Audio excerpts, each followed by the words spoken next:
Hi everyone, Janice Lazzarich here.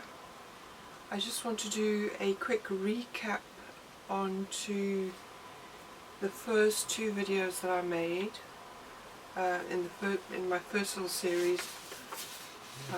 What we did was a gridding technique, a drawing gridding technique on this robin, and we took a little tracing of the robin so that we could use the tracing for the next two stages of what I wanted to do. So in that first one we did a drawing, and in the second video we used the tracing to trace down the basic shape of the robin, which we'd already drawn. So then we did a pastel pencil drawing of it, and what I want to do now is use the tracing to trace the little shape onto a canvas, and then we're going to do an oil painting of the robin. That's this video, and this technique I use regularly when I do illustration work. It's a very simple technique. It's I've been trying to finish a book off for the last 2 months, which is why I'm a bit late with this video, but I just wanted to get this done and out of the way, and especially during lockdown where we've had so much time on our hands. So I'll be working my way through this. So this is the sort of thing that I do for illustrating. Here's another one, maybe you can see this one better. This is sort of technique we're going to use for the robin, but it's not my normal technique in oil painting. So I want to get this little robin done, and then I will get into the normal techniques I use in oil painting, which are more free and creative. They have a much looser style, and I love doing them. Very bright colours, lovely. So I'm looking forward to getting on to the next videos where I can show you how I use oils in that way. So we're going to get going now and get this little robin done in oils. Okay. Okie dokie. I'm going to trace the robin onto this little canvas. So I've got my tracing that we did from the drawing that we did in our first session. So it's not a tracing of the photograph, it's a tracing of the drawing that we did. So I'm going to, because I'm going to trace it onto there, I'm going to just cut the corners off like this, and cut this corner off here. That's just so I can stick it onto the canvas. So cut the corners, and put some masking tape, just ordinary masking tape, and then we're going to stick this onto here. Get this positioned properly onto the canvas. So I think you can always reposition it if you're not happy with where you've put it. I'm just actually pushing it up a bit. So maybe do it about there. But this on. And that holds that in place. And what I'm going to use, what you can do, if at home you don't have much, you can rub pencil on the back, or you can rub charcoal or charcoal pencil on the back. Charcoal mixes well with oils. Pencil's not as great, but I've got a piece of this trace down wax-free paper that you can use to trace pictures down onto surfaces. So I'm going to use a sheet of that underneath here. Position that underneath there, and I'm going to have to take this off here to do the drawing. So then, I'm just trying to keep this in the camera, but hopefully you can see it. So just get yourself quite a hard leaded pencil so it doesn't get soft too quickly. And just go over your little tracing.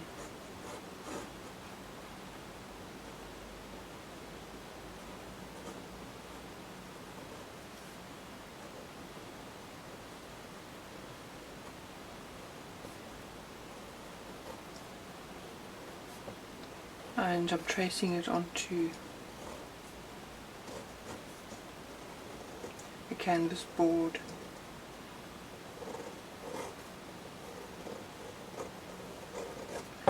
Don't have to do it too carefully because you know you're going to paint all over this.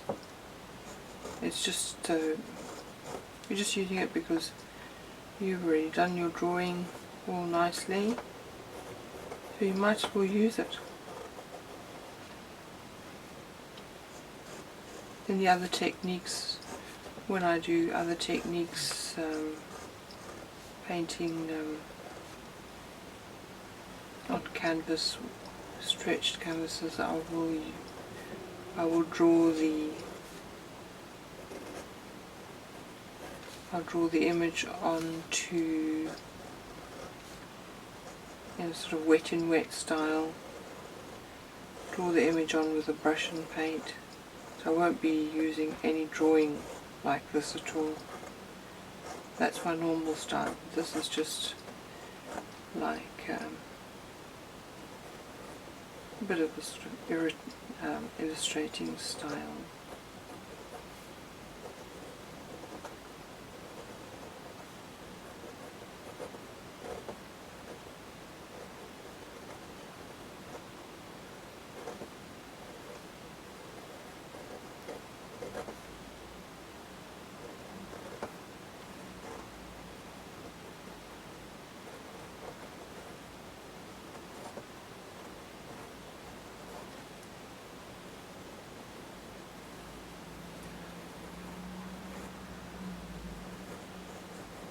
Branch.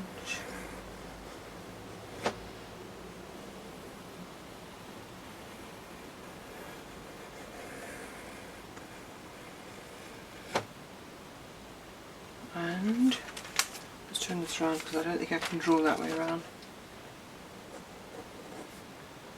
Let's just get the little tail in very, very roughly.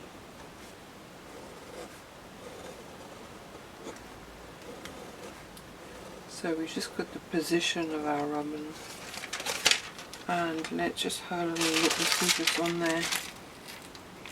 Yeah, it's on there. It's darken this line a bit, and this one.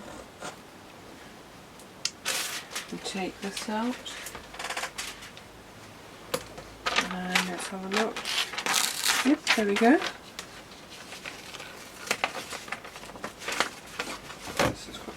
This. Right, we now have the tracing onto a stretched canvas, which could be any make. This is a Gerstaecker board, 20 by 20 centimeter. or 8 by 8 inches. So easy to use, nice for a little bird.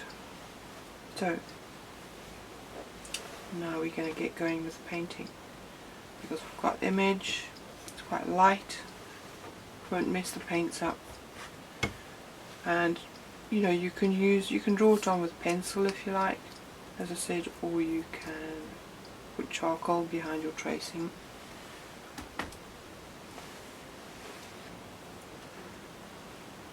Right, I'm going to start this off now with the paint.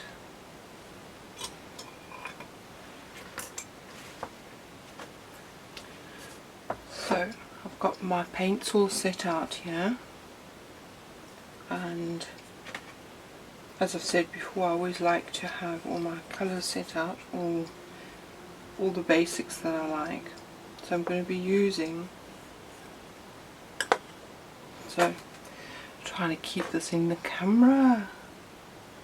Anyway, so I'm going to be using raw umber and ultramarine blue, and make up a little mixture of these two.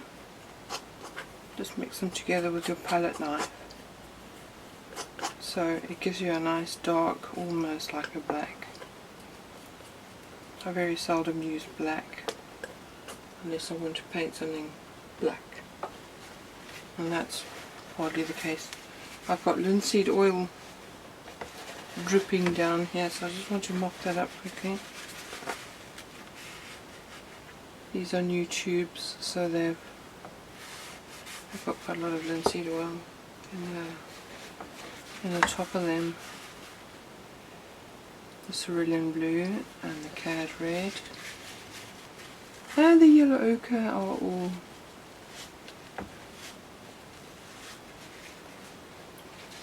leaking linseed oil. Just trying to get rid of that, otherwise that will probably end up on my lap, which I won't be too thrilled about. So I've also got on my palette, I've also got some Liquin here.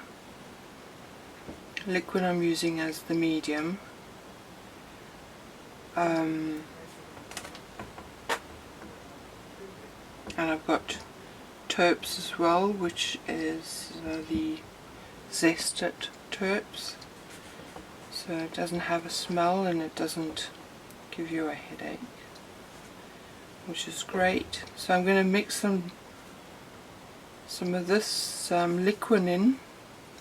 This Liquin is taking the place of the traditional linseed oil and taupes mixture as a medium, and also the Liquin dries once mixed a little bit with all the paint. It helps to dry the paint, the oil paint, very very quickly. Some paint, in particular raw umber, if you mix it with Liquin, will be dry by the evening, depending on how thick it is. So we're doing some. I'm just going to outline, go over the pencil lines that I've done. So I need this. I'm just going to put a little bit of taupes in here as well. So this is nice and thin. Roll it around on your brush and sort of dab it out, so you've got a nice fine point to use.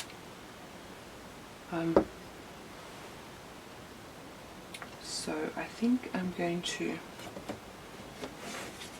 put this up there and put this over here. I don't know if that's a good idea. Hopefully you'll be able to see what I'm doing. So I'm just going to outline, let's put this down here, outline my little pencil line, and the only reason I'm doing that really is because you can so easily lose your pencil line. This is quite blue. I might put a bit more brown into this. It's quite a blue, more on the blue side than the brown side.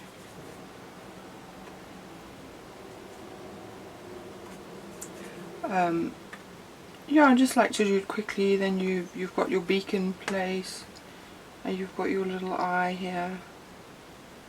Try and be very accurate with it so that your robin looks good.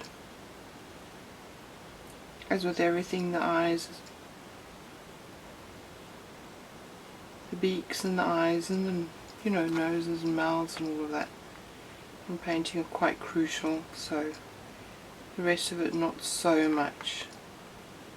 So I'm going to just do sort of a fluffy kind of, it's going across the feathers and the head. I'm going to break the line up into little feathery bits, and it's just an indication of where it is.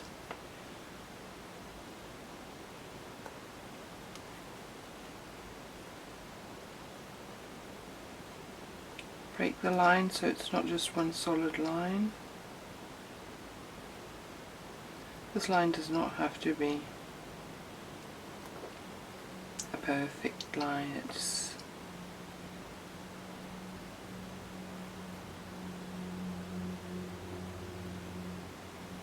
It's just to help guide you through the different sections of the painting, and particularly as this is primarily done for beginners.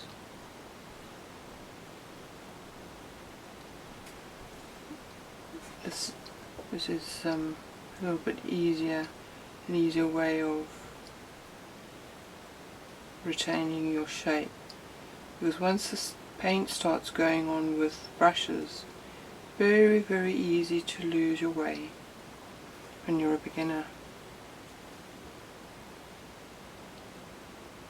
So this is just my way of putting a little bit of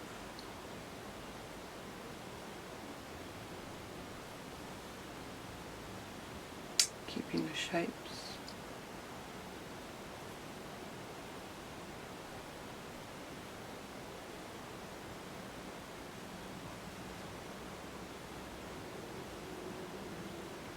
So fine brush, very fine, very thin paint, blue, and I've got more linseed oil cruising down here. Just mop that up quickly so it doesn't spoil your colours.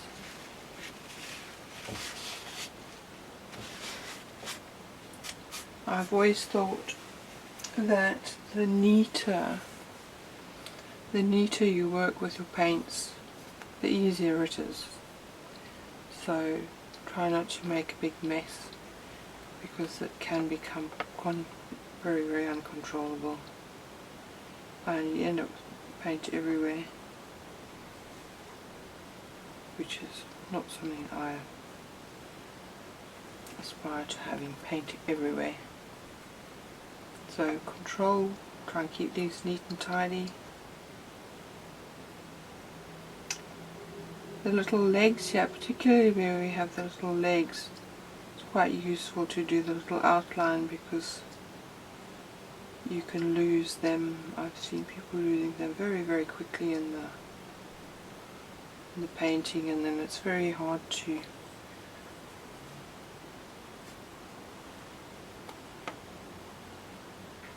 so let's just get our little feet in, so that we don't lose them.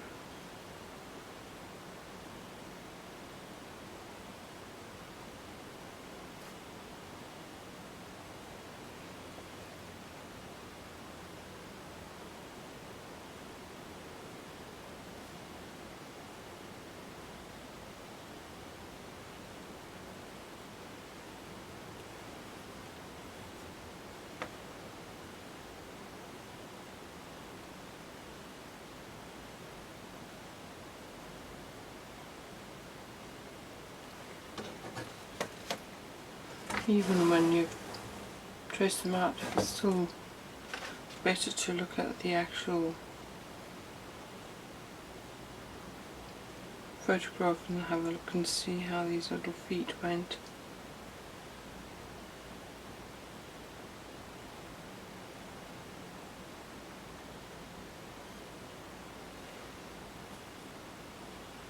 They're fiddly little things.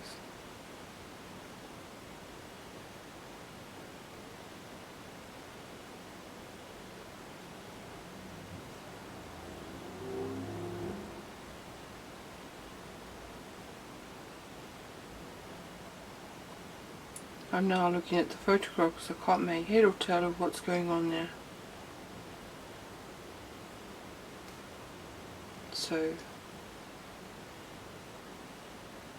if an experienced person can be saying that, then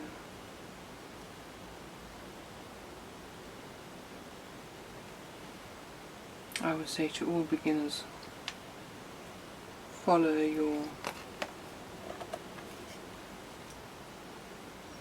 the photograph of your bird really closely.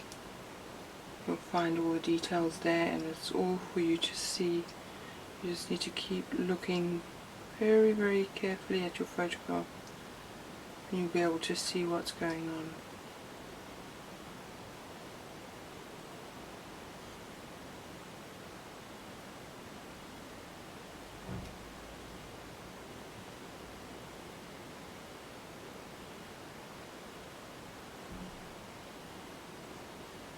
Oh, that's not very good. Never mind. Let's turn this around so we can just get this sort of piece of the tail in. My brush seems to have got a bit dry. It's very warm at the moment. We're having a heat wave, so everything is drying out very quickly. A heat wave in the UK. Well, we are in our summer, so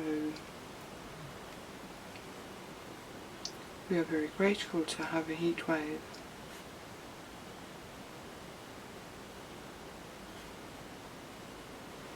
It definitely helps with the long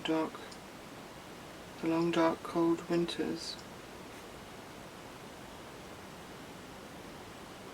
My lines are not very straight, but anyway, that doesn't matter because we're going to be putting paint all over it.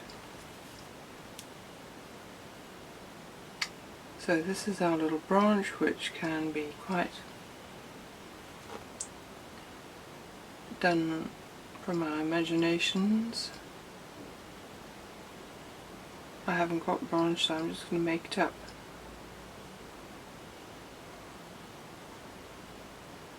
Give yourself a little indication of where it is. So that's where we are.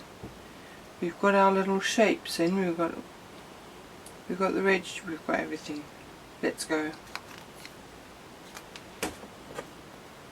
Right, I'm going to put the paint down here. Hopefully it won't continue to run off the palette. And I think you can see the robin from where you are, so let's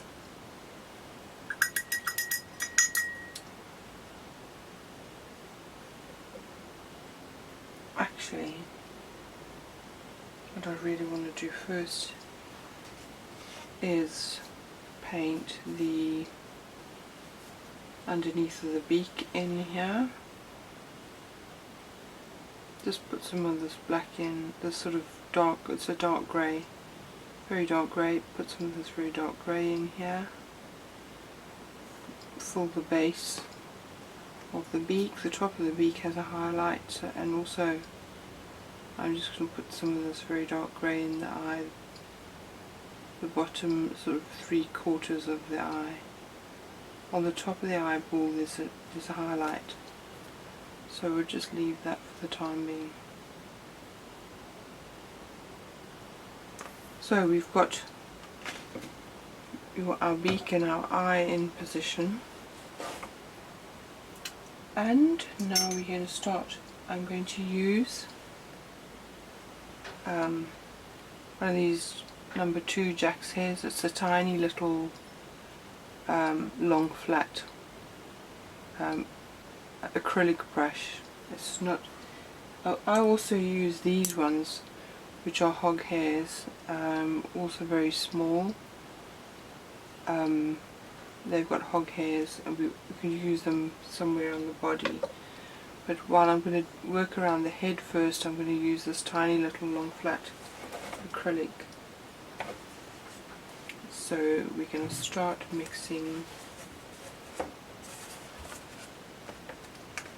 the top of the head using this area here. Just work that in a bit.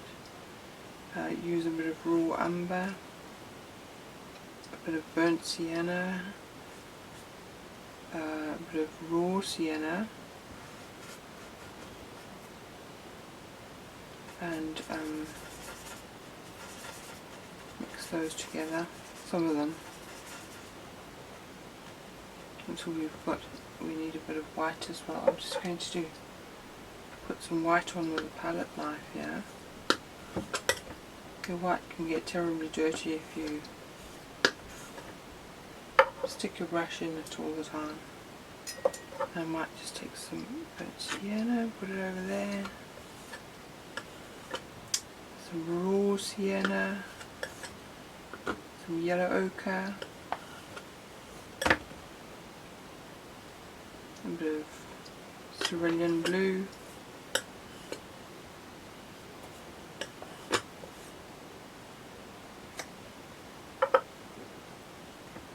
and let's try and mix this colour. We need a bit of white in here to sort of grey it down. And in fact, some of this colour that we've mixed for the outline makes lovely. Some of this colour here, I keep forgetting, I'm probably out of camera. Some of this very dark grey we've mixed, you can use, if you mix a bit of white into it, you get a lovely blue grey, or if you mix white into the brown, more of the brown side, you get a lovely warm grey. And I think some of the warm grey would be quite good on this, on the head of this little bird here. So I'm going to put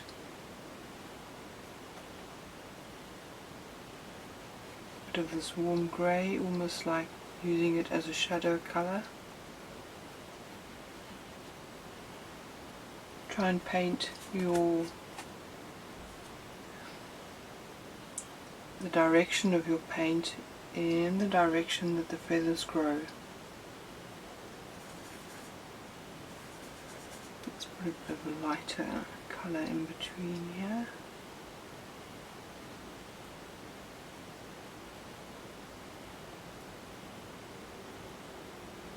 Very light little strokes. If you can hear banging, that's my husband next door working from home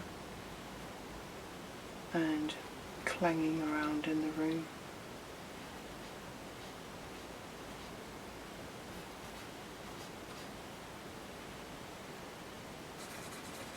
Let's put a little bit more warm grey in this area here, maybe some raw sienna into it as well.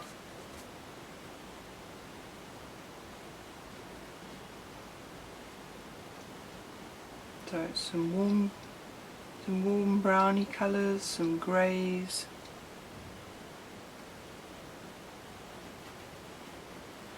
There's a bit of grey on this edge. This is coming down to almost like a burnt sienna grey on the back here. Kind of warm, that's too dark. Let's start this one again.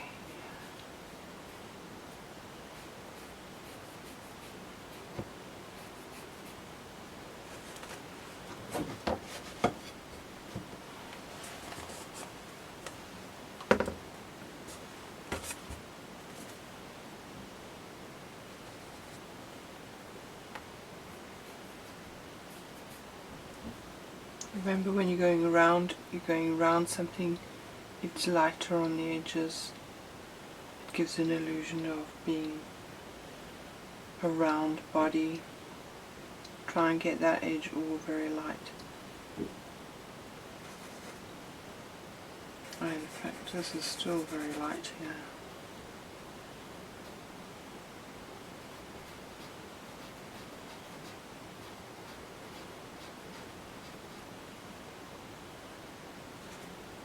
I know what you put a bit in this here.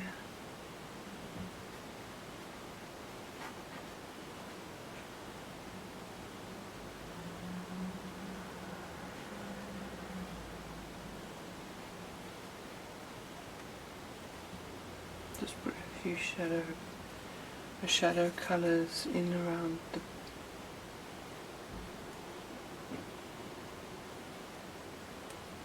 the eye and the beak.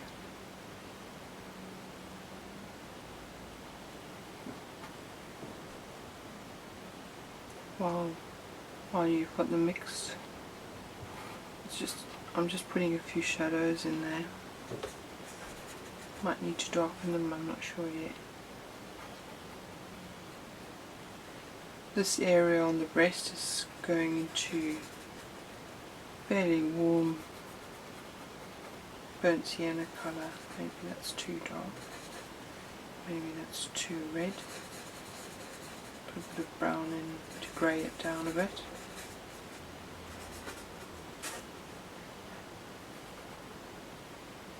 And that might be way too dark. Never mind, we'll just leave it there. We can use some of the colour I've got on here, you can use to put into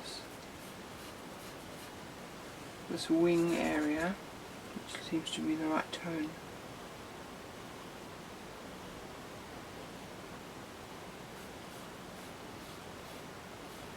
Just in a way, you know what, the way you sort of scumble things, just put the paint in. You can fiddle with it and freak around with the paint and the shapes afterwards.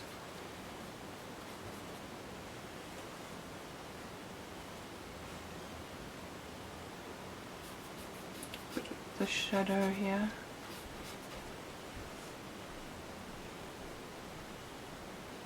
And then let's go lighter again across the top. Warm, warm. Some nice warm tones here. Maybe too warm. Mixing.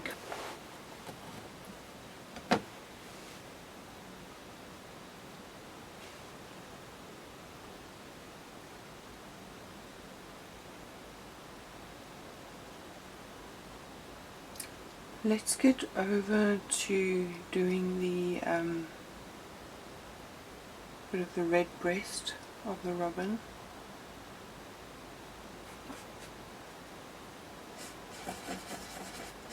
We use a bit of cadmium orange, some yellow ochre as well, maybe even some cadmium yellow. Put some of that out.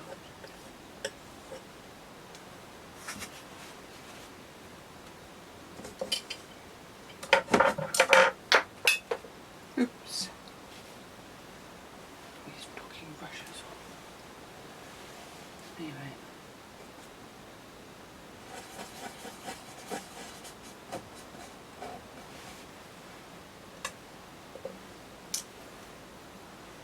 So I think I'm going to do some of the sort of more shadowy colours first. Burnt sienna with some orange.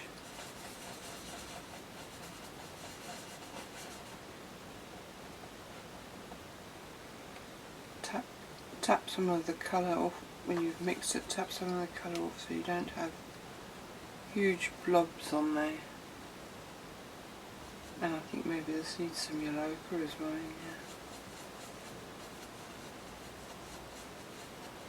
Yeah. think that's the colour I'm looking for. Yes, when you look at the picture, you can always hold your brush up to the picture and see if it looks like the right, similar, like the right colour. So I'm going to put some of these, this sort of shadow area in here, very loosely, not too.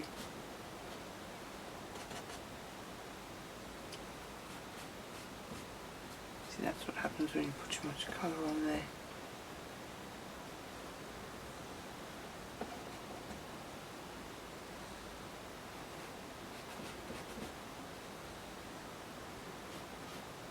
That colour was a bit dark there. I'm just going to try and blend that away a bit.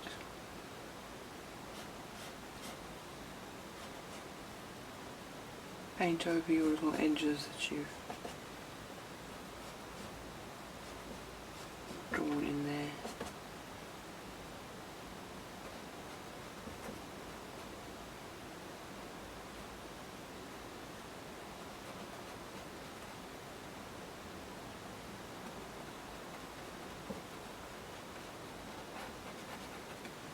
So what we're doing is doing the shadow colours, the darker colours, then we put the light on top.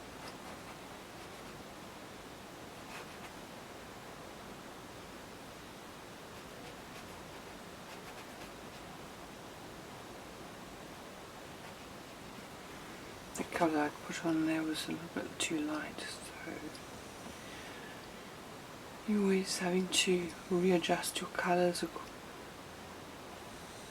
I remember an artist who was primarily an illustrative artist, and he always said to me, mix your colour, put it down, and it's invariably wrong, so mix another one, change it, keep changing your colour until you get the one that you want. So it's just a matter of trying out things, having a look, trying to get the closest sort of mix, the closest colours that you want, and then trying them out, put them down. Don't worry if it's wrong, try another colour, make them darker, lighter.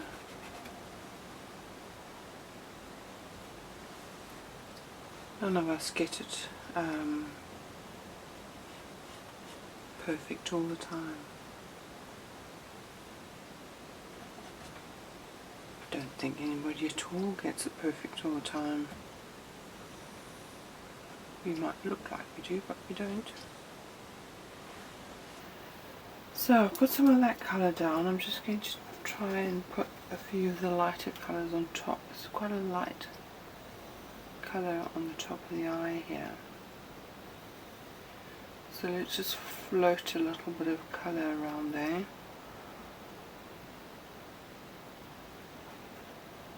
You can always come back and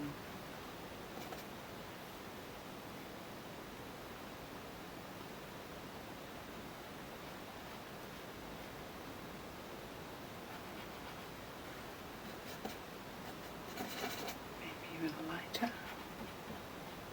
I don't want to go too light yet, because you can always put your lights on top.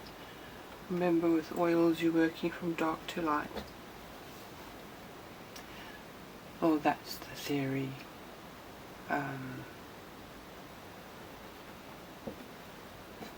Anyway, you really can do whatever you like.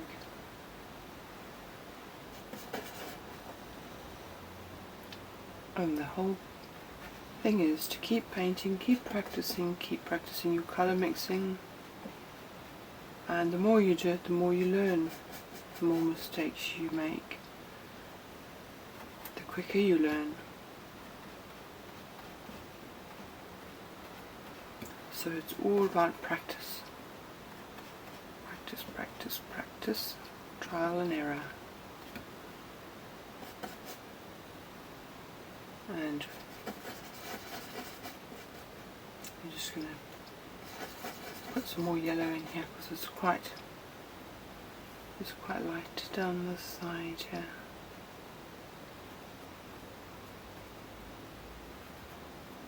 I'll actually use some of the little black lines here and there.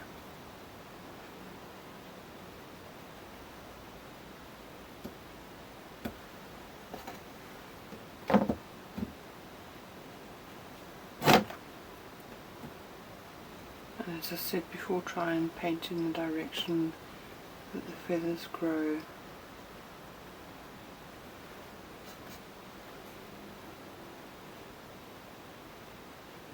I like these little long flat brushes because they you can paint a flat stroke with it like that, and you can paint on the side so you can get thinner lines as well, which is quite useful, especially if you're painting feathers or fur.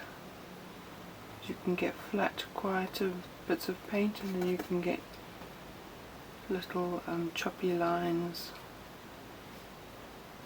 which gives some texture to the paint. So what I'm doing here, painting on the edge, trying to build up lines, and sometimes even when you get little ridges, they're quite nice. They provide texture to the paint, and I quite like the way they sit on the canvas.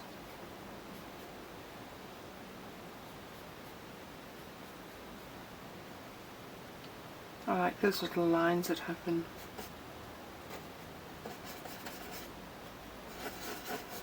More yellow.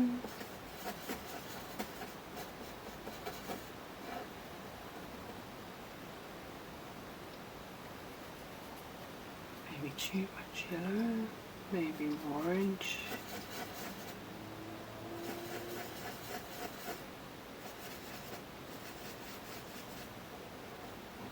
Actually, normally I mix little puddles of colour all joining each other.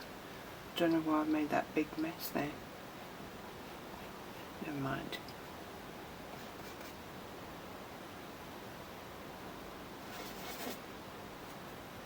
If you mix one colour into the next and move it around the palette, then you get all sorts of little puddles of colour that you can go back to and use again.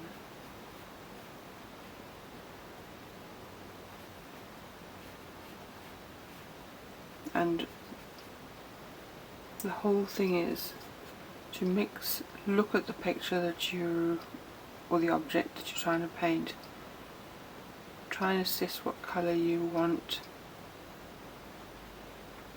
mix the colour, maybe in your palette or whatever you're using, and then try and put that colour down where you see it on your picture.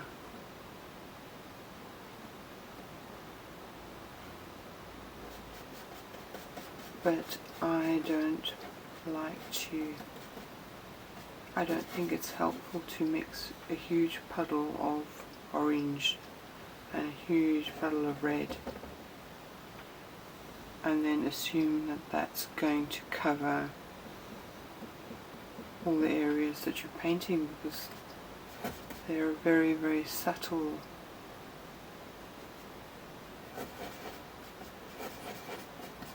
shifts of colour all through one passage of paint. They're not all the same colour, they're not all the same tone, and they're all different. So you don't want to mix large amounts of colour. Keep changing your colour, keep adjusting it, and keep moving it along.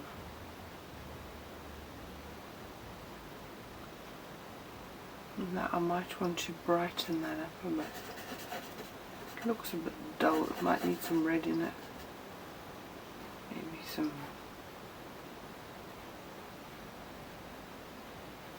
I know I've got a nice paint.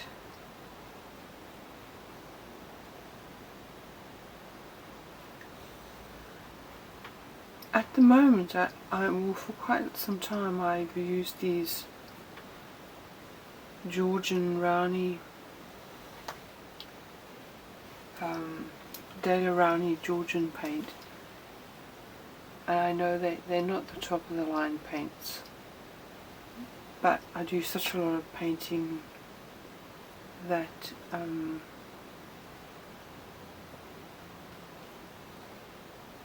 the more expensive tubes of artist colour are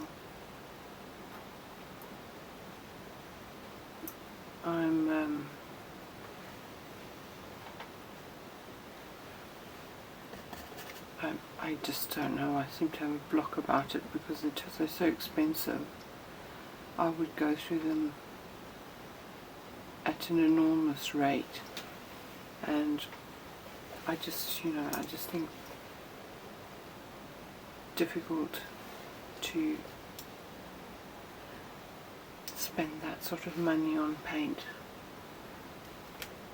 But having said that, some of the pigments and the colours in the more expensive ranges are far superior to these, and I'm going to get another orange that I have used from the artist range, which is perfect colour. Where is it?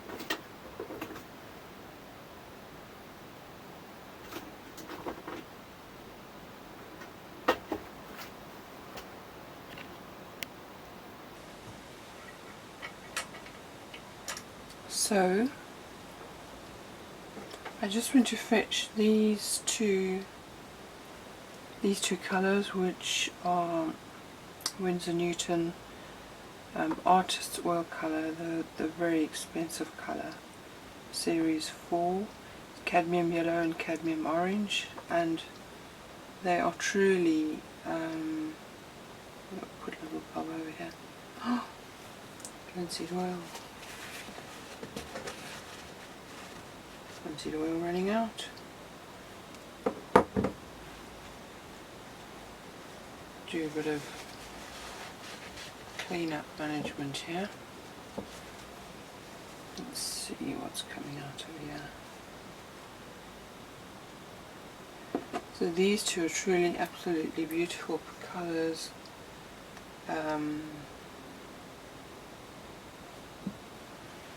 Top of the range pigments.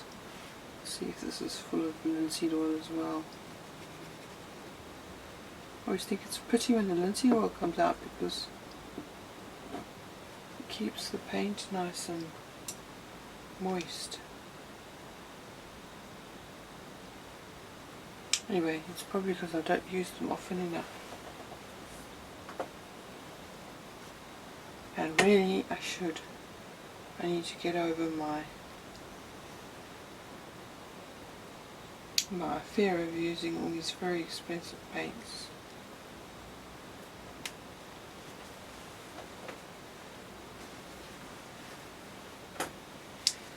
It's hard to justify spending such a lot of money on a tube of paint when you think, well, you know. Anyway, well, let's see if we can brighten this robin up with some of this. This is just the most beautiful orange ever. Put a tiny bit of white with it just to make it a little bit more opaque, and I just want to put some of it here and here.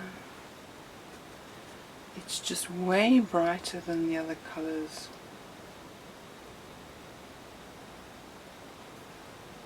Yes, beautiful.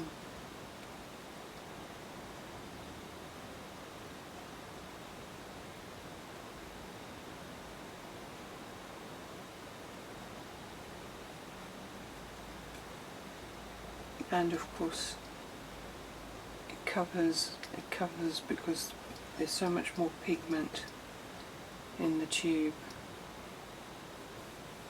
than in the cheaper ranges.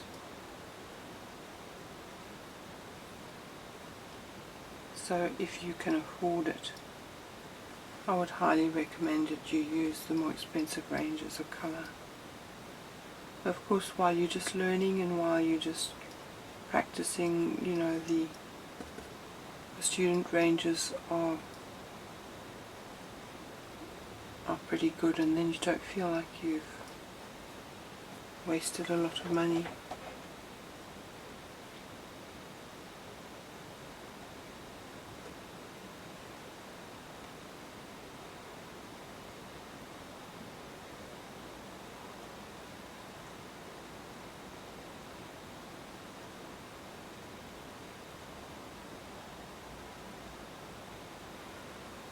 I think I'm going to leave that now and carry on with this wing area.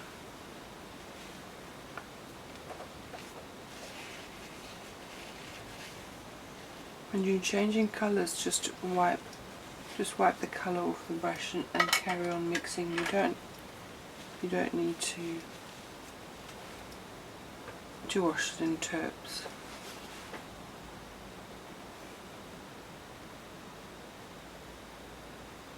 So what I am seeing here, I'm going to leave this grey for the time being, and I'm just going to work on this area here, which I think I wanted to use burnt sienna and white.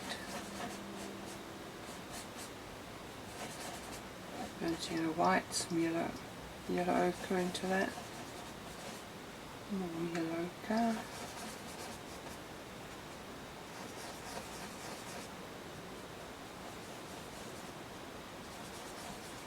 More white.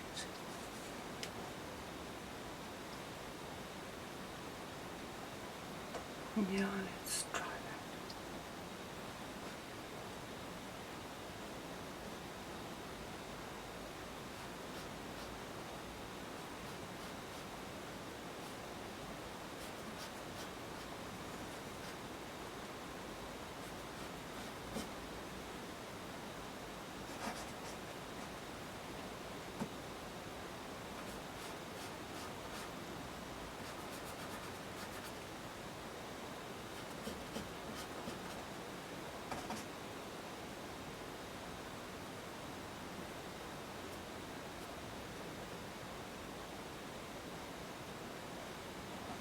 And let's make a slightly more dull brown here.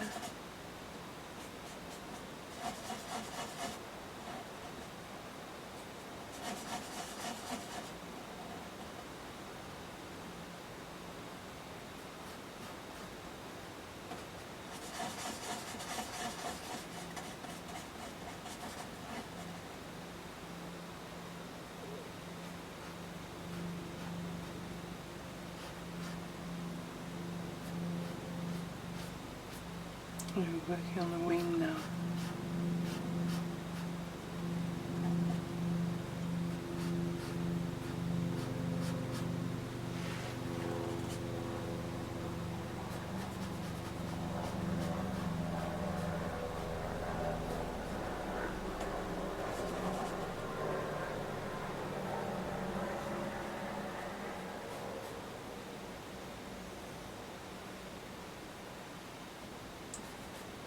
Some of this colour down into where the tail comes out.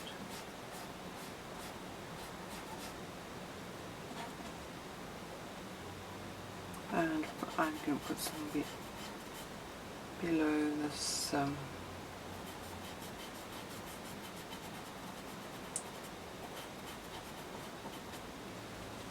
in the shadow area here of the white. Some in here below the wing, just as a sort of shadow colour.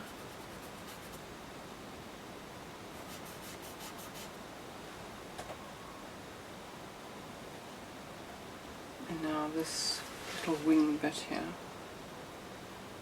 Or actually, I might just put some more into there.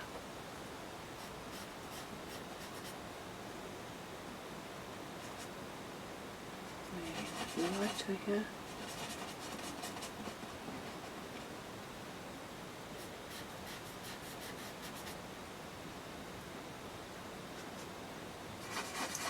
Slightly more grey grey here.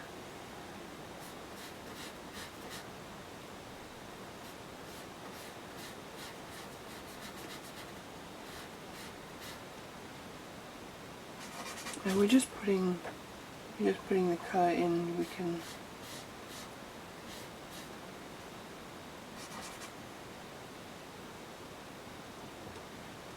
a bit more of this grey here into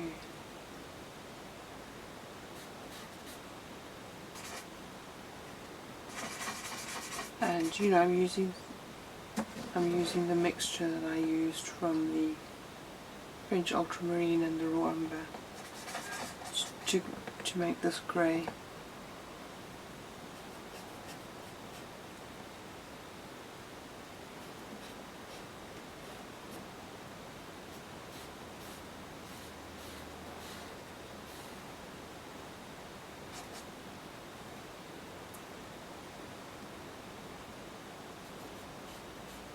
This little wings sticking out the other side.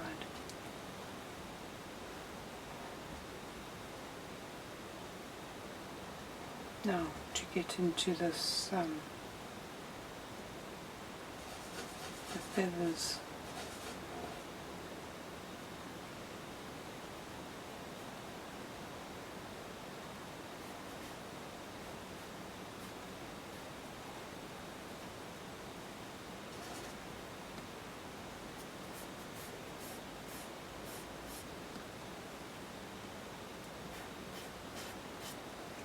Series is a little bit more tricky because I've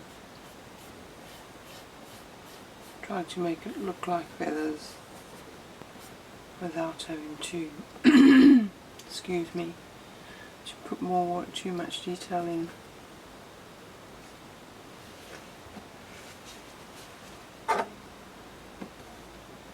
Let's see now, what are we doing? I think what I might do is put some of the lighter colour in here, like a sort of orangey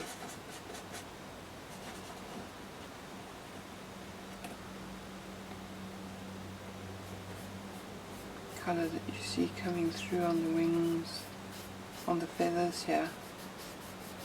I'm just putting that as like a base scumbly colour there, and then we'll put sort of dark lines on top, or an impression of the dark lines.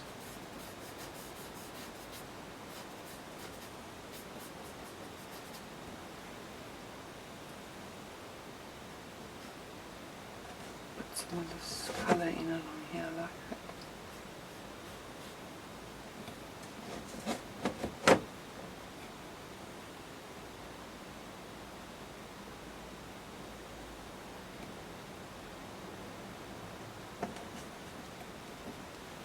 And then we're moving to a bit more of this sort of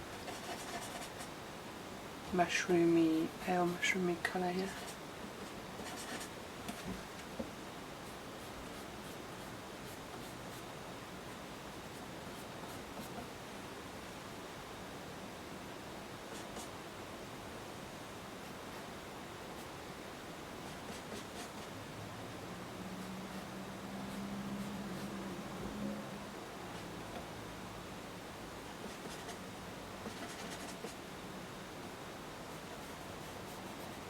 Wingtip on the back.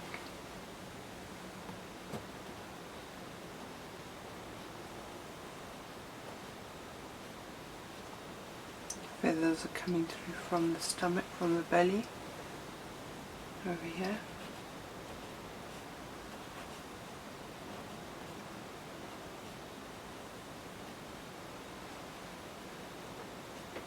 Now,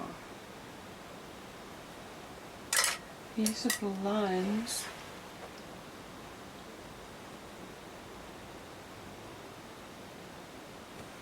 I could try and do with a very fine brush.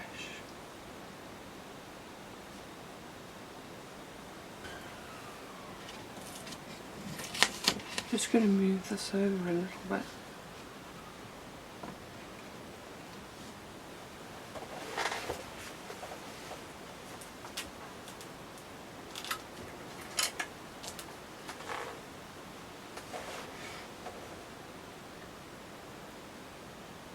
So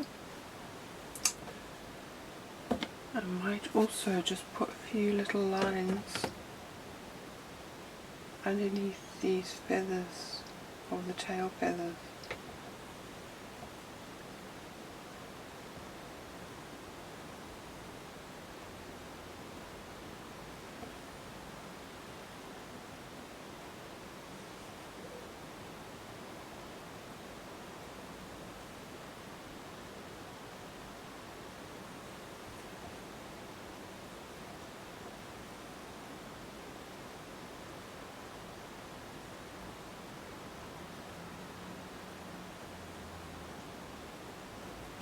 Just want to have a look at that. I might leave that and fiddle a bit more with that later.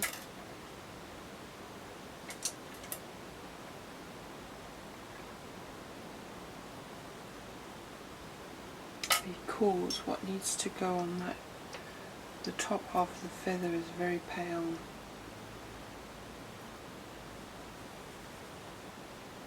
It's quite a pale sort of highlight. I'm just going to turn this around and do this way.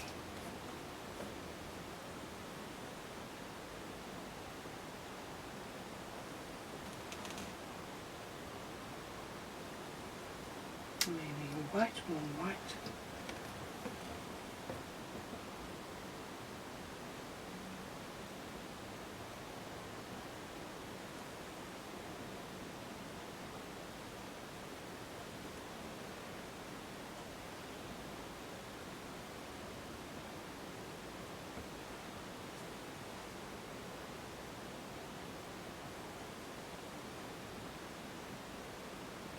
A bit of light underneath there.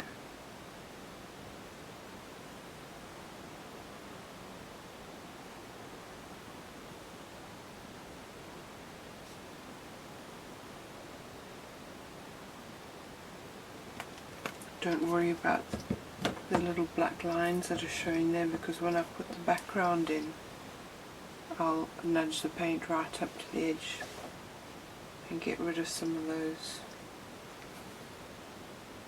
Just want to put a few little orangey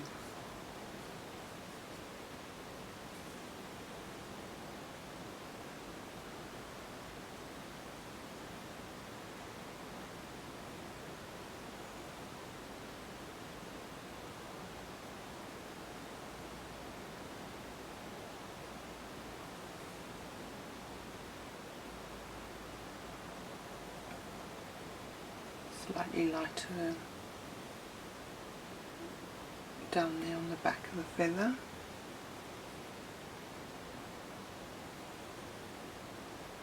Right,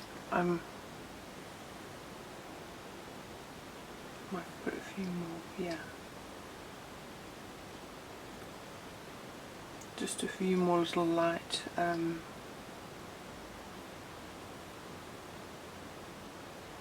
strokes to break up that colour along that edge.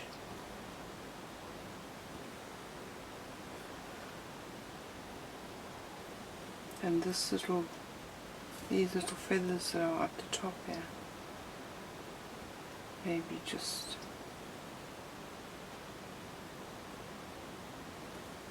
slightly lighter. There's a couple of dull brown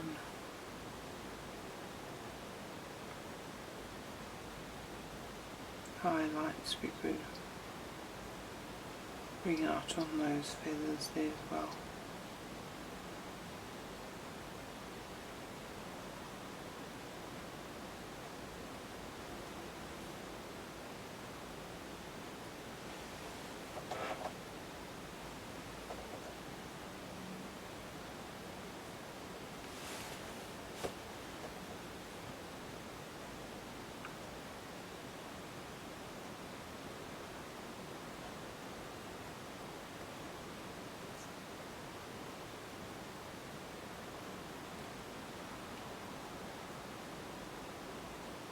I'll get that covered up there a bit.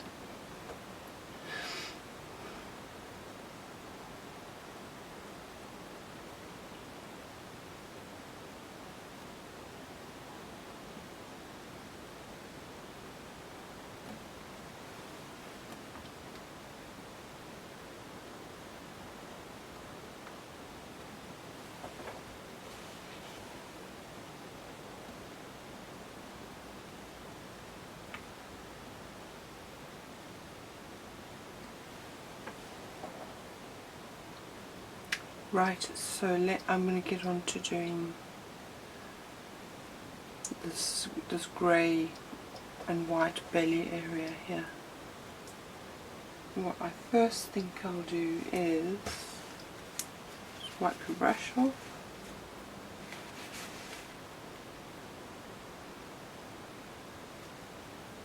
Get some white and with a touch of ultramarine blue. So it's quite a sort of a silvery blue, and I'm just going to put that on the top of the beak, the highlight on the top of the beak.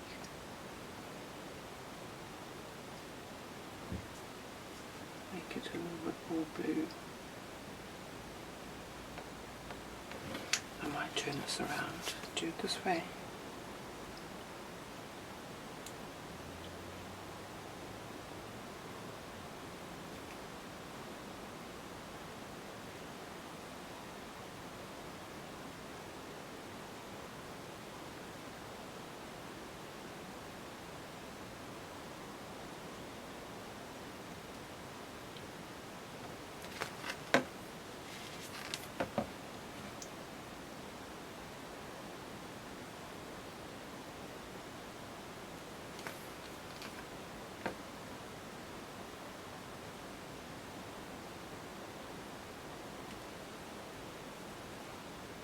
And put a little bit of this blue into the highlight on the eye.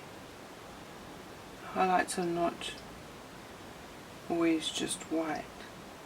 There's a little bit of reflected light from the sky onto the top highlight. So I've just put a little blue there.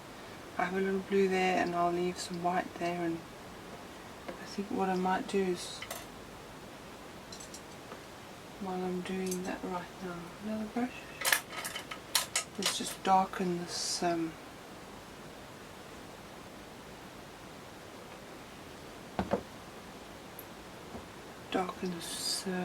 this eye a little bit here.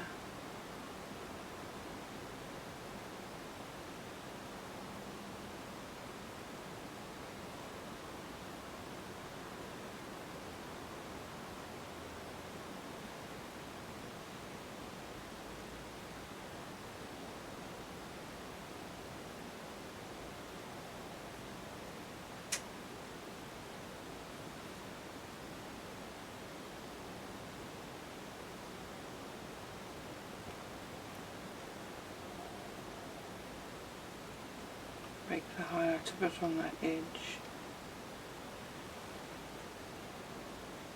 and also I'm going to just darken underneath the beak, because that was a bit too pale there.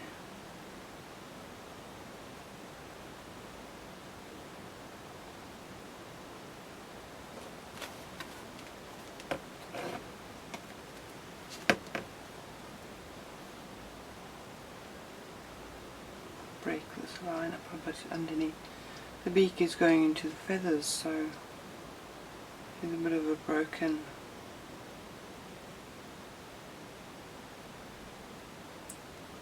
line, some shadows, some shadow around the eye.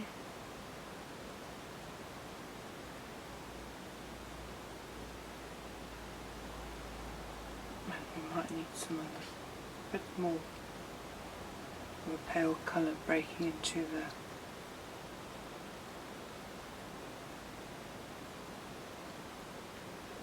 the feathers underneath this part of the beak here. Does that look more realistic? My beak looks a little bit deep on the bottom side. Oh that looks, the line looks wrong there, so when I put the blue around it, I'll cover that bottom. I might put some white on there right now. This beak looks wrong. I'm just going to put some white on there to just remind myself to go over that bit.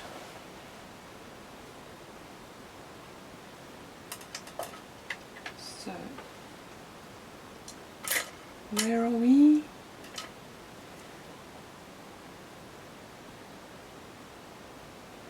I just want a bit of orange on my brush to correct this curve of the eye here.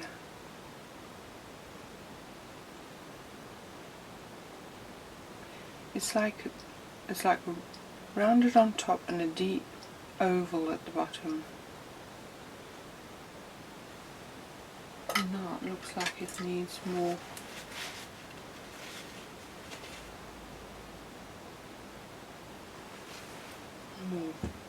A straighter line up here. So that looks better, I think.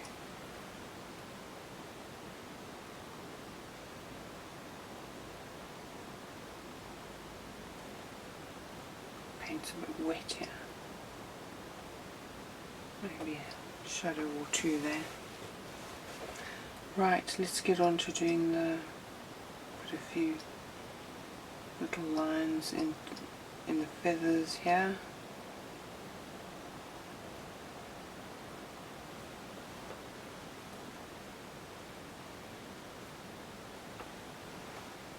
Okay, now we're going to go into this grey area here. So we need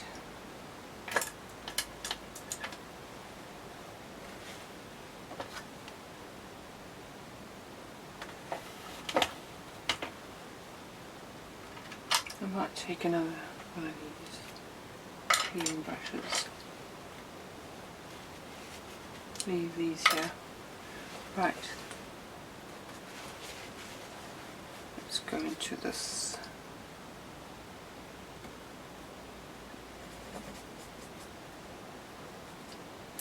Start with white, because then you can add more colour into white.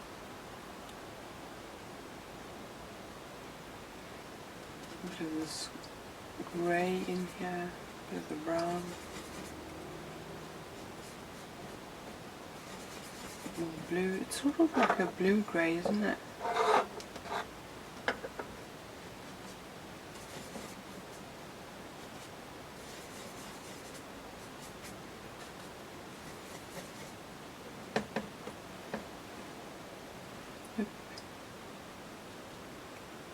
More white.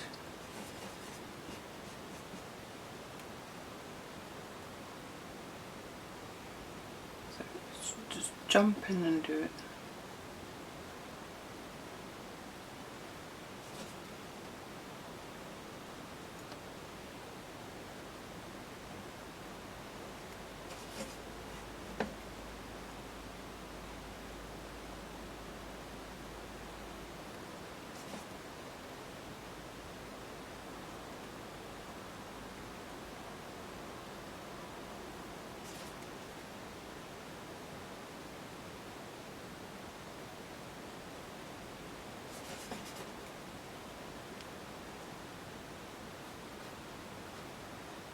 Don't worry if it picks up the other colour. Just keep putting more and more. Right, let's carry on with this.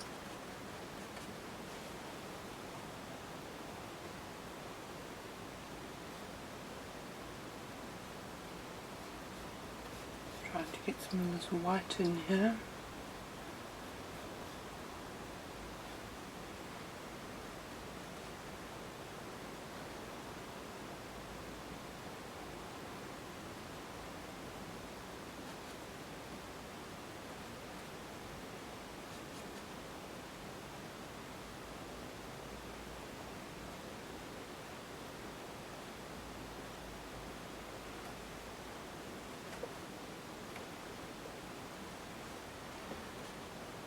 Now the whites sort of leaning a little bit more towards creamy.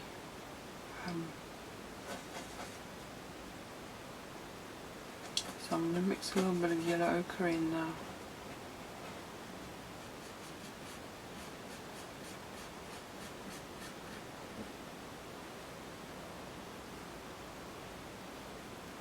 Getting sort of slightly warmer tones coming in here.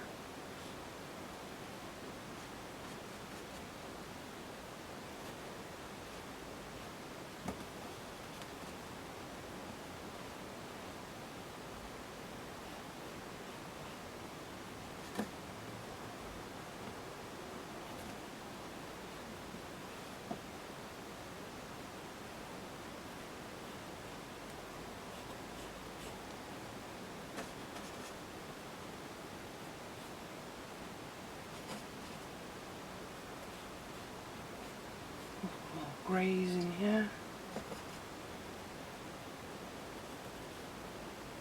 grey blues,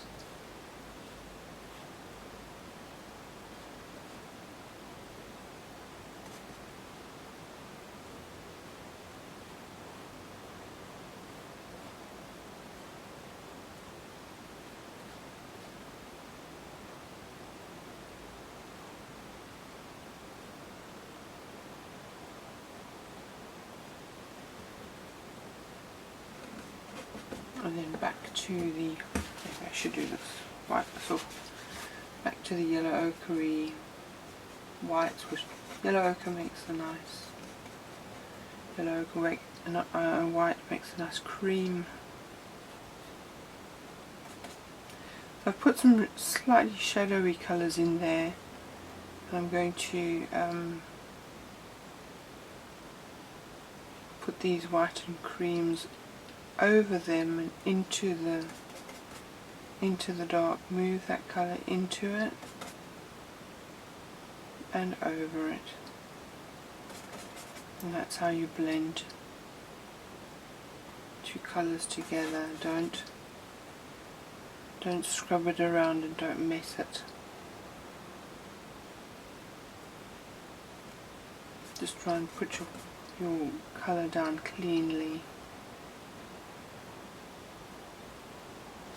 We're going to slightly more greys. Got sort of a grey shadow coming in here at the bottom, underneath the belly, like a warm grey. So I'm just going to try and put that into the white that's there.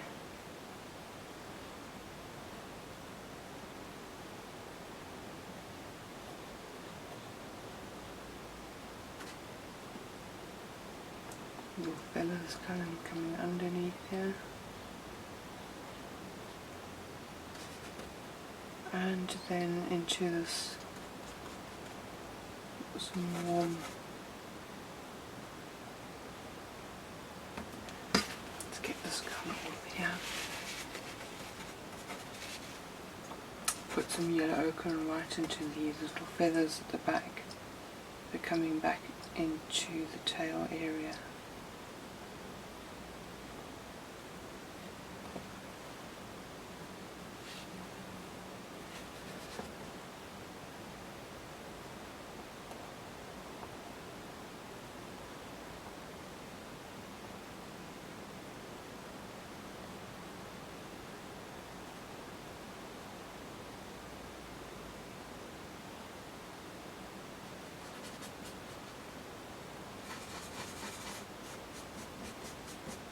Mixing a darker grey to go underneath this wing here.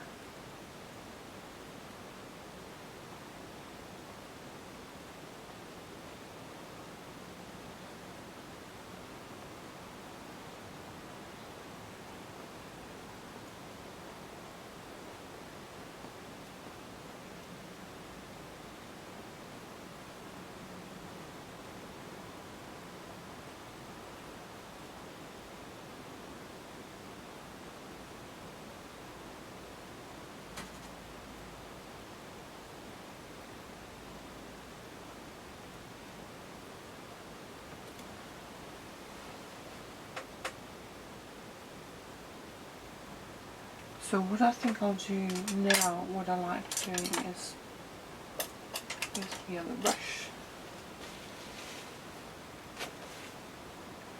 taking some of the blue that we've mixed, put some Liquin with it to thin it down.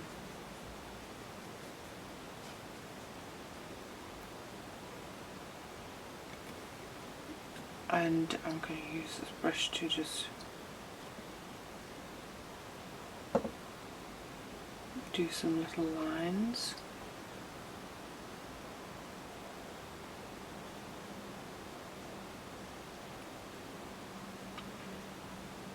In this area where the grey feathers are integrating into the orange.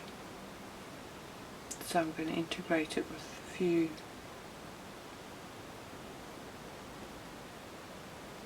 little blue, pale blue lines.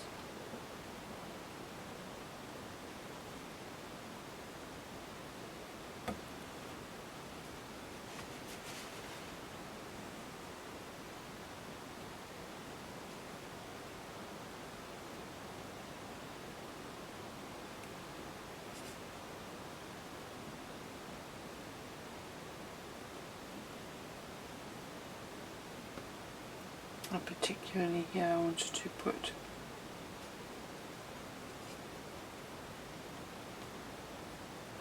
some grey lines over this dark area.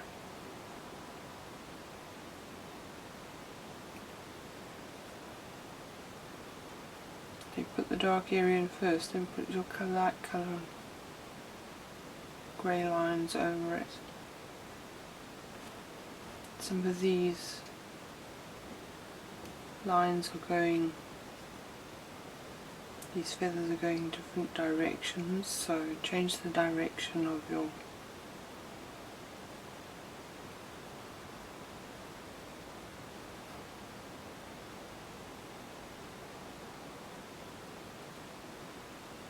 lines. And indications really.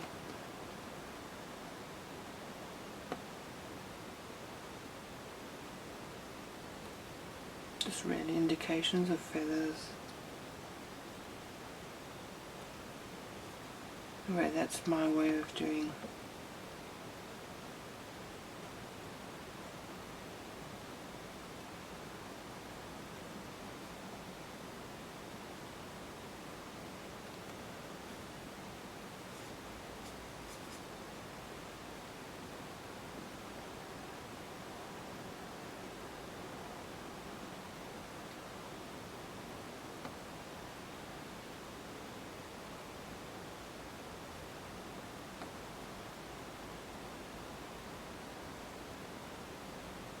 Making it look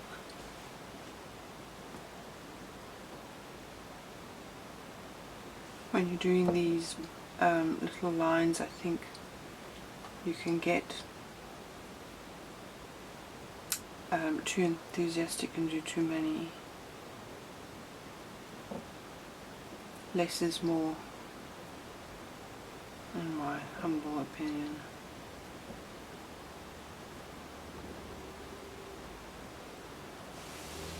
Put a few more little lines on the top of her head because it's maybe this way, that way. A few lighter lines, highlights along there.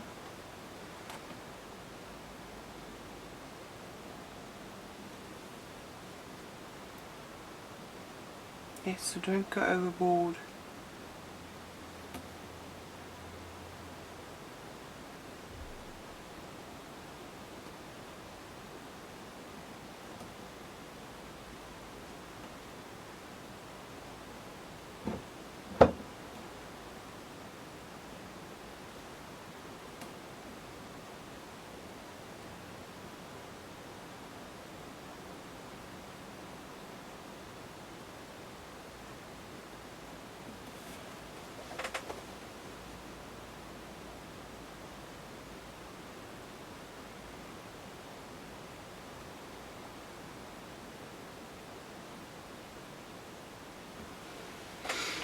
That looks right. Right, now we're going to get onto the feet. And I'll use this other brush that's got some orange on it. Oops. Throw your brushes around. Good girl.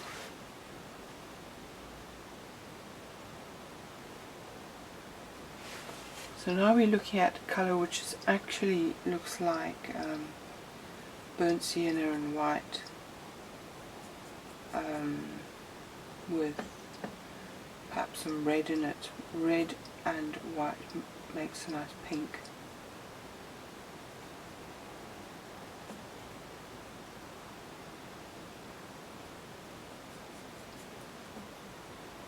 And put some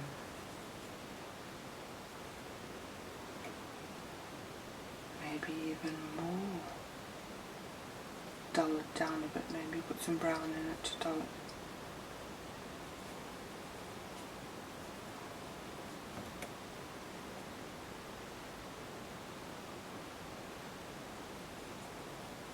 More red, getting there.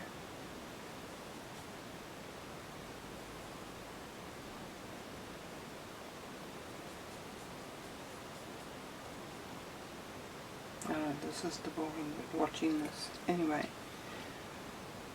that looks sort of right. So what you must remember on the feet is they have a highlight and a dark and a central colour. So I think I'm going to, still looks too dark.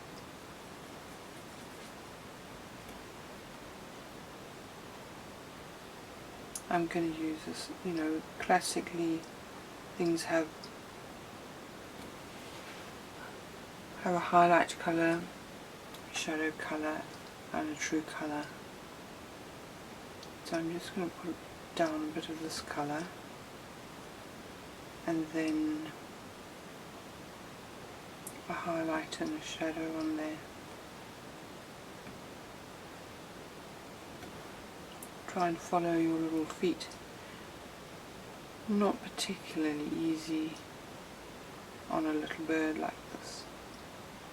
My feet look a little chunky. But anyway.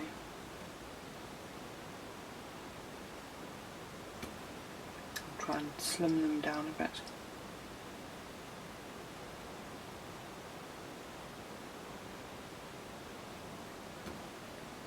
I'm just putting a bit of this colour in, and then I'll put some shadow.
Okay, let's just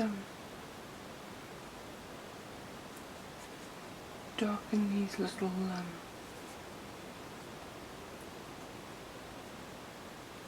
claws a bit. They do have a highlight on them, but they're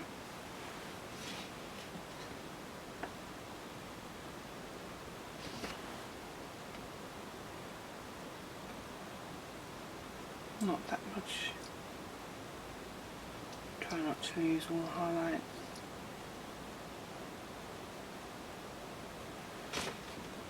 Very fine.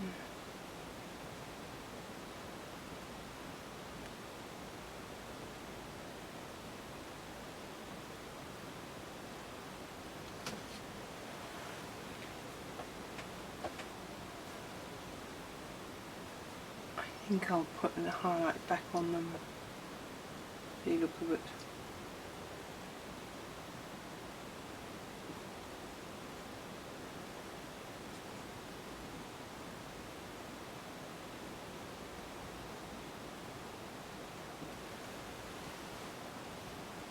That'll probably be okay. I'm going to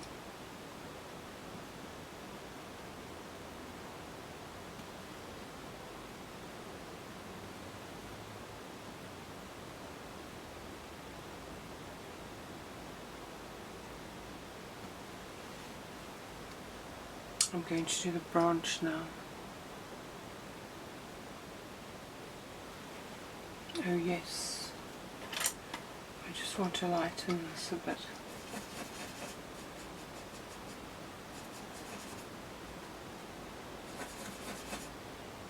With my lovely cadmium yellow, let's have a little bit of a mix with this one.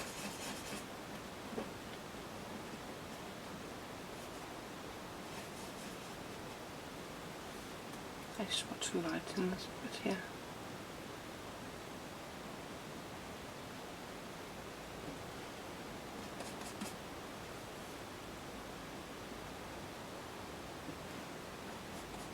It almost needs pure yellow, doesn't it?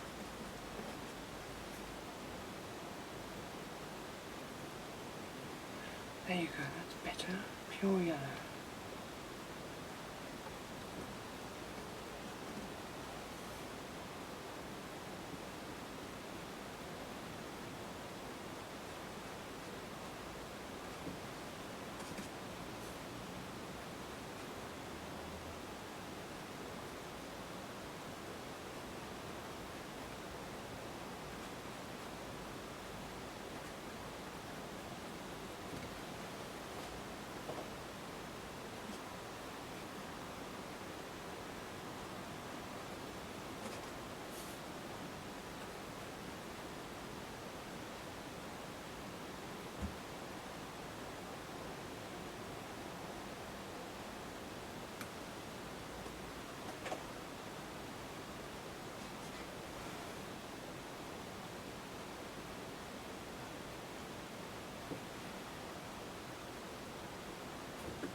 And here.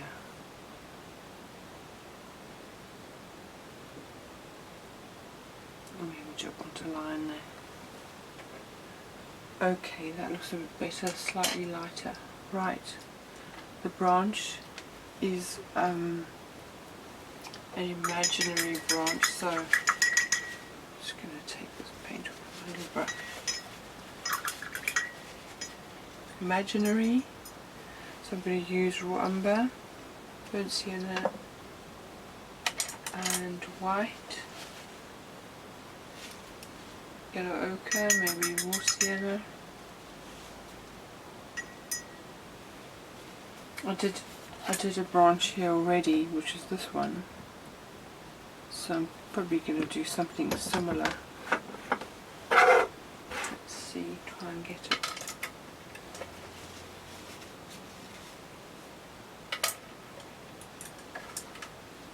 And I'm going to switch to using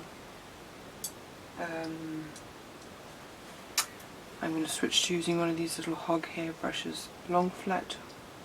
So number 4, I love Gerstaecker hog hair, and it's a long flat. Useful little brushes, quite nice for doing wood because it gives you more texture with the paint. So I'm going to use raw umber, just lighten it a bit with, we're trying to do a branch, so this is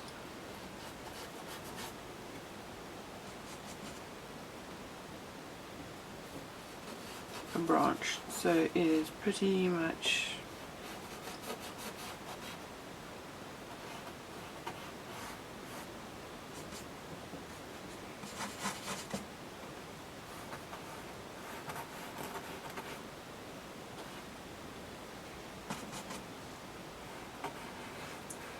just take your raw umber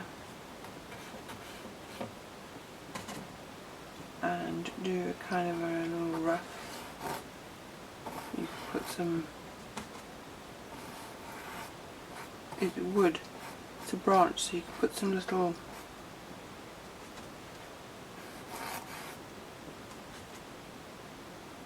marks and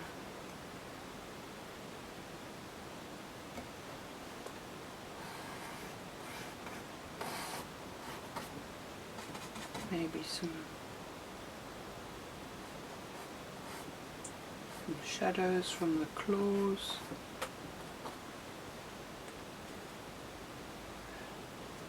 Put some white into it.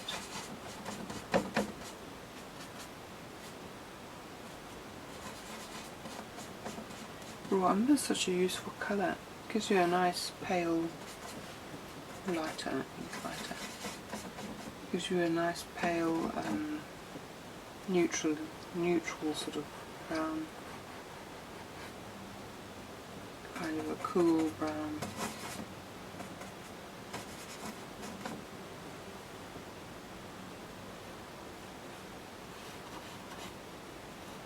So this is where you can get really creative and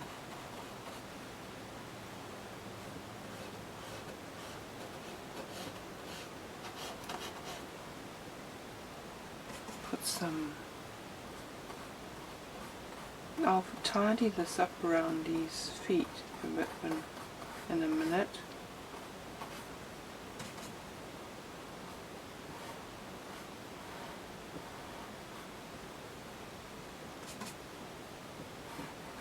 So you've got some raw umber as a shadow colour. You've got raw umber and white as a light woody neutral.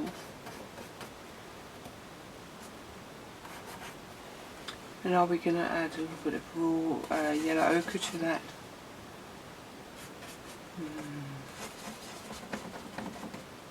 Just to warm that colour up a bit, so there's a few warm bits. Make it kind of make your branch a bit choppy and gives an impression of wood. I quite like that. Yellow ochre. Then I'm going to add a bit of burnt sienna into it, so that warms it up into a warm brown.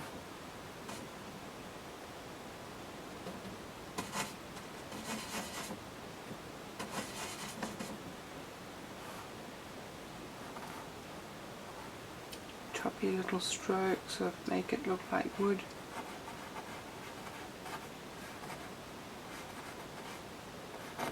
Doesn't have to be perfect branch as long as you've got some browns.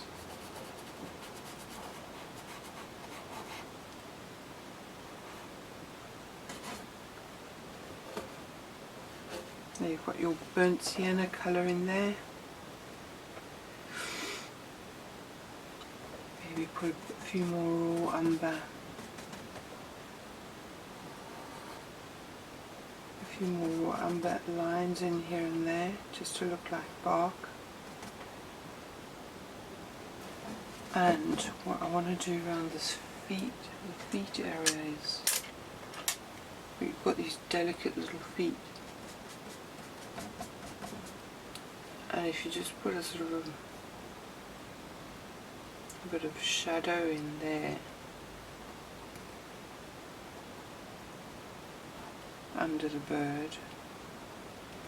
Don't put too much shadow in, otherwise you'll just lose your feet. I have done that.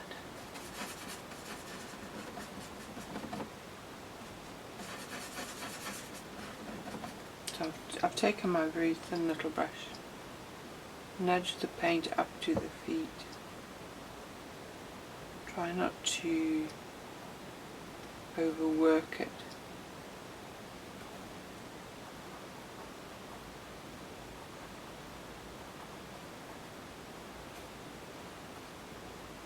Try and make it look like there's a continuation of paint going behind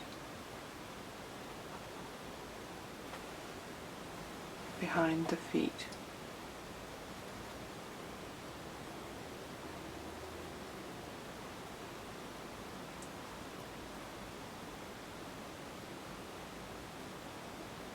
It looks a little choppy. I quite like that light bit and the dark bit.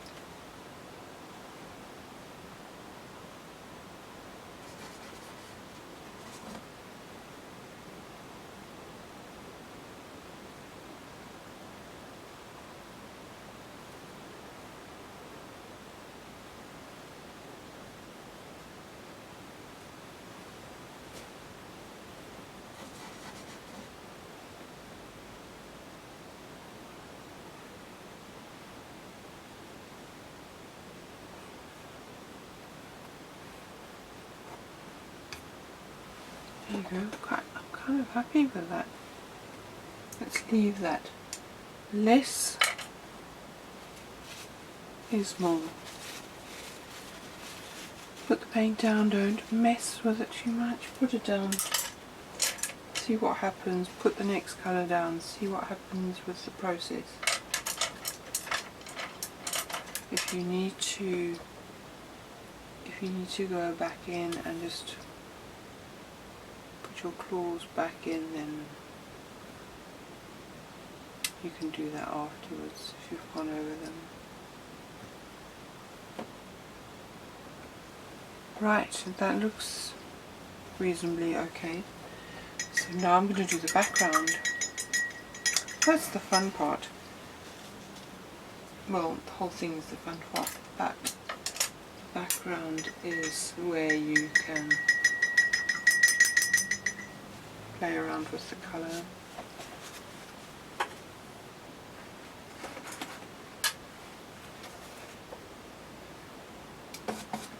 So I'm putting some white in behind. I've put some in this area now, I'm going to put some in this area here. I want some white to go behind it, and then I'll put some blues.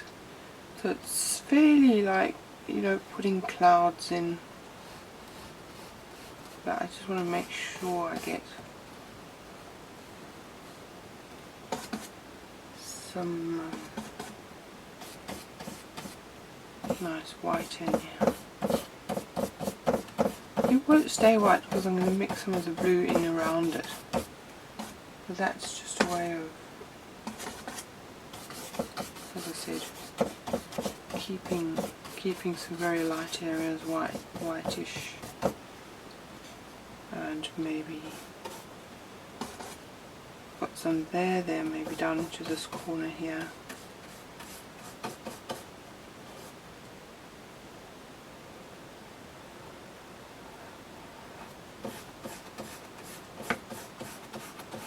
Right, having done that, I'm now going to mix some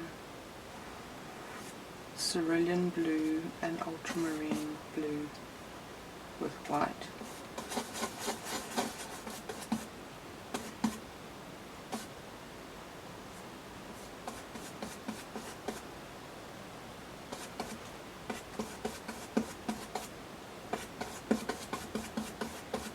See, I don't really want to put greenery behind the robin. I'd rather have sort of sky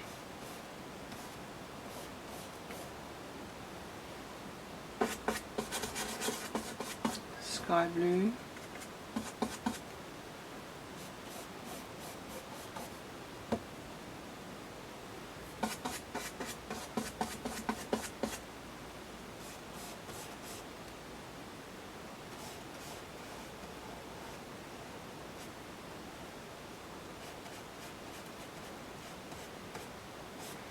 I'll show you how to go around the bird once I've put this blue in. Just try and paint right, sort of fairly close up to it.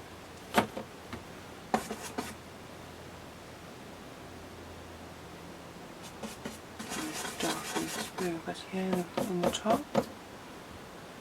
And you can put also some raw umber into it if you want to grey the blue down a bit so that it looks like a kind of cloud blue, like sort of cloudy. Change your colours. Don't mix one batch and do the whole thing one colour. The whole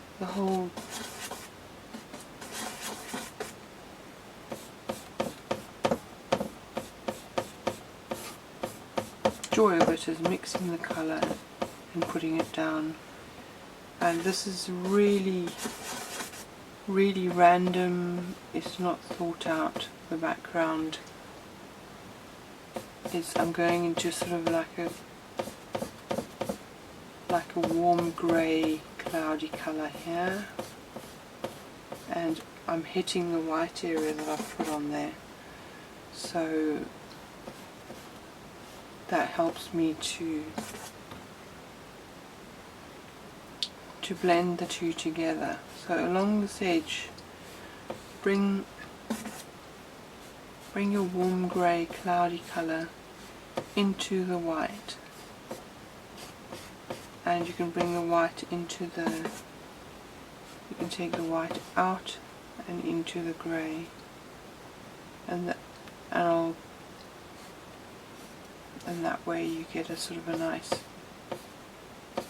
blend.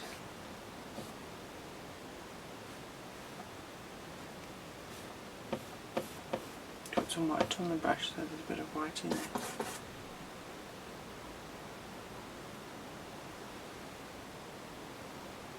So that's come up to that edge. I'll go over the edges afterwards. I just want to get some blues down.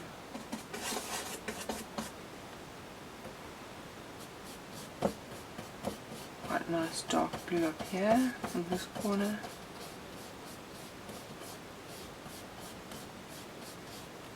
Remember, always with skies, they go darker and darker. Blue as you go higher and higher. Paler and paler. Well, in this case, the robin is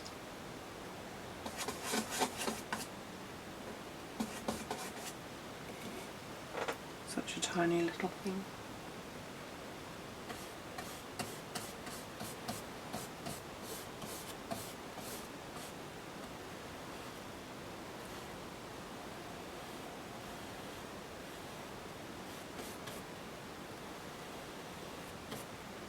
Don't try and go too close to your painting.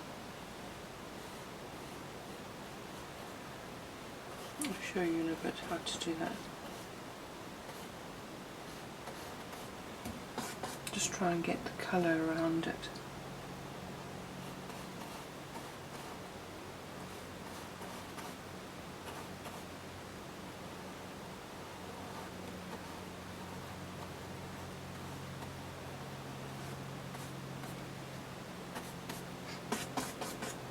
So we've got some of that blue coming through. Try and put your blues, the same blue going underneath objects. So underneath the branch, underneath the wing, so they look like they're behind everything. If you come to that branch and you end that blue there, and you start another blue here, light or dark or whatever sort of blue, you'll have an ending and a beginning, and it will be under the object, and it'll look like it's cut out, whereas this branch is over the sky. So you want to be very careful to continue some of your colours behind things. Makes an enormous difference. A lot of beginners tend to do that.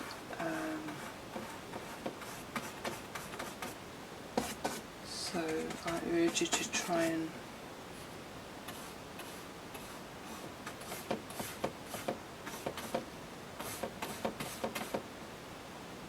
I might put a bit of white in this corner.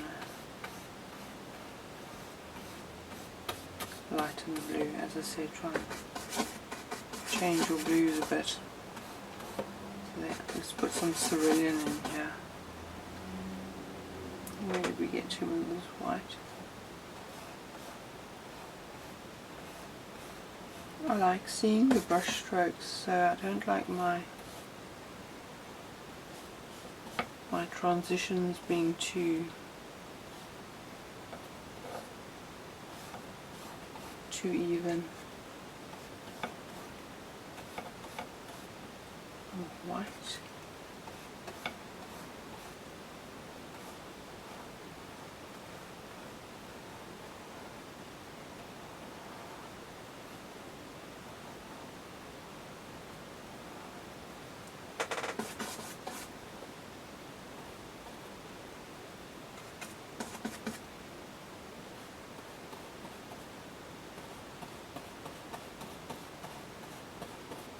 Paint those little areas in.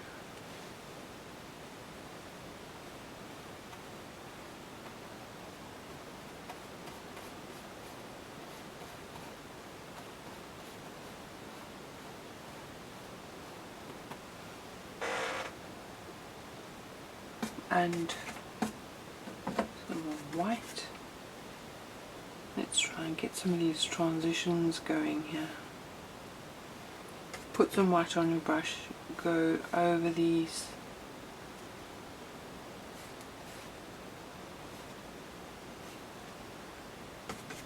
Leave those strokes there.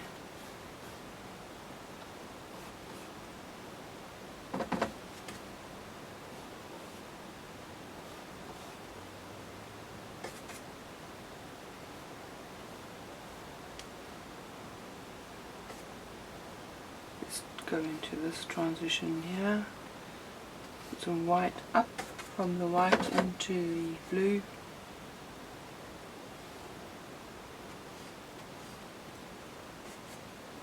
A few transitions there. Try and just paint it until you're happy with what's happening. I quite like that there. So not this is a bit hard, so I'm going to try and soften these.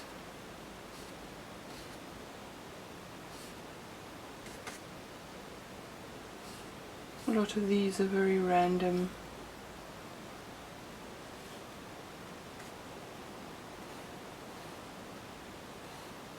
So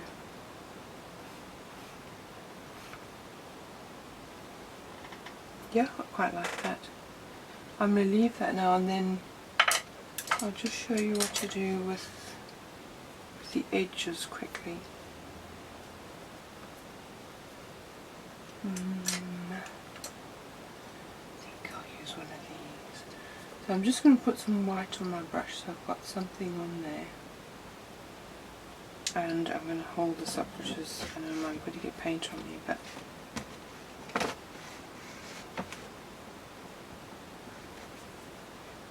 take a nice thin little brush, pick up some of your blue, and very carefully just sort of go over this. What you also can do is kind of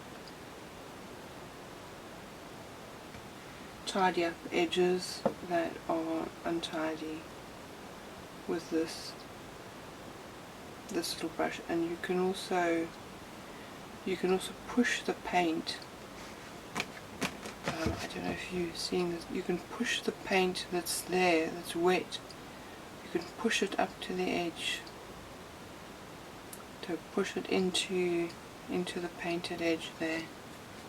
Keep picking up some more of that blue so you don't get too much transferred colour onto your brush.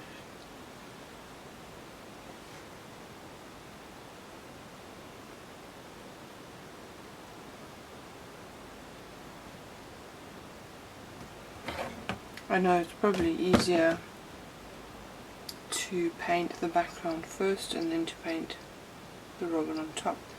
So that is another way you can do it.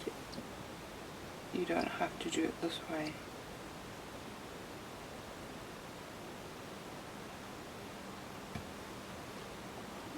I'm fairly comfortable with just filling these edges in a bit.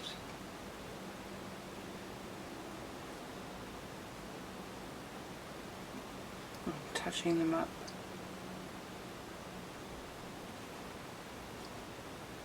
So really please, if you want to do your background first,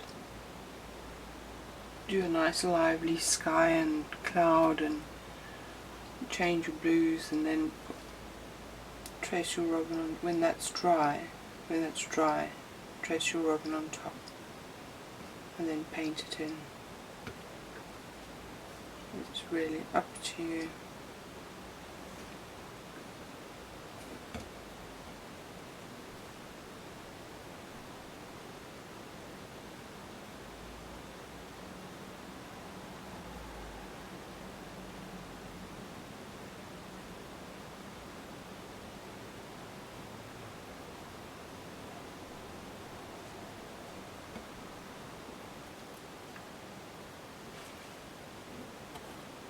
Well, I think I'm going to leave that as it is. I'm really happy with the way this has turned out here. All you need to do when that's dry, you just need to get a very fine brush like this, and then a very terpsy, very thin mix of paint, and then sign your name. And when it's been dry for a couple of months, you can varnish it. And just a word about the brushes, I always just take all the paint off with the roller towel, and then I wash all the paint off in terps. And when I've got all the paint off in with terps, then I put some fairy liquid or any washing up liquid into a little jar, and then I clean the brush again in the fairy liquid. It takes all the paint out of the I don't know what you call it, takes it all out of there, and you can then rinse it under water and it comes out. They always come out nice and clean, and you can use them again the next day. Important to wash your brushes because they cost you quite a lot of money, and it's really worth it to look after them and clean them well. So I'm going to leave it at that. I'm really happy with that, and I hope you've enjoyed watching that.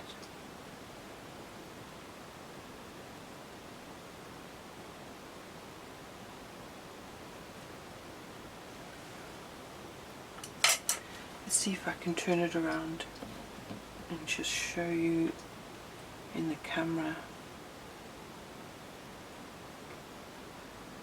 Hopefully you can see that there. I'll take a photograph of it and put it as still photograph up as well. So I enjoyed that. Great. Love painting.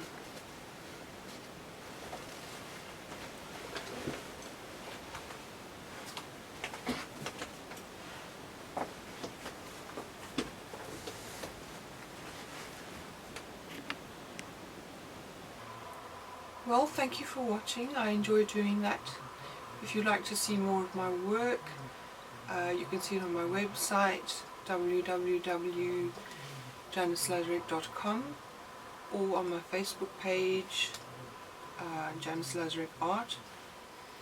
And I'll share in the list below, I'll share all the materials that I use and the paints,